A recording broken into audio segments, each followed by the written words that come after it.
Pria ini sedang memperbaiki tiang listrik yang rusak, menaiki tangga di bawah panas matahari, hingga tiba-tiba tangganya goyah dan terjungkal. Ia refleks memegang kabel listrik dan tubuhnya langsung tersetrum.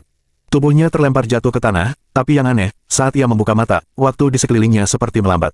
Namun ketika ia melepaskan kabel listrik itu, semuanya kembali normal. Ia coba lagi memegang kabel dan waktu kembali melambat. Dia tersadar, ia bisa menghentikan waktu. Dan seperti kebanyakan orang, kekuatan itu pertama kali ia gunakan untuk iseng, mengerjai pria yang suka menggoda cewek yang diam-diam ia sukai.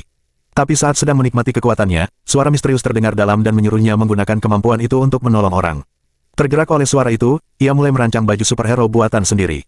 Ia mulai berkeliling kota, berharap bisa menjadi pahlawan. Kesempatan pertamanya datang saat melihat seorang pria hampir dirampok. Ia menghentikan waktu, mengangkat si perampok, dan memasukkannya ke dalam tong sampah.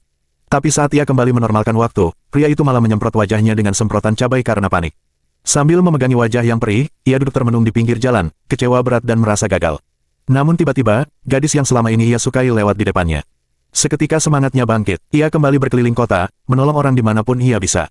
Tapi tak peduli sebaik apapun niatnya, semua usahanya berujung bencana, toko rusak, orang panik, bahkan kota hancur akibat ulahnya. Di titik terendahnya, ia melepas topeng, menyerah. Tapi saat itulah, seorang anak kecil hendak menyeberang jalan tanpa melihat, dan sebuah truk melaju kencang ke arahnya.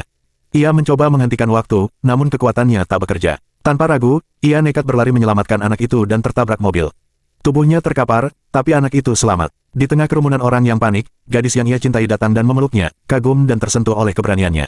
Kalau kamu suka kisah pahlawan, jangan lupa like dan ikuti video ini sekarang juga. Karena pada akhirnya, bukan kekuatan yang membuatnya luar biasa, tapi hatinya, dan kini ia tak hanya punya kekuatan, tapi juga cinta.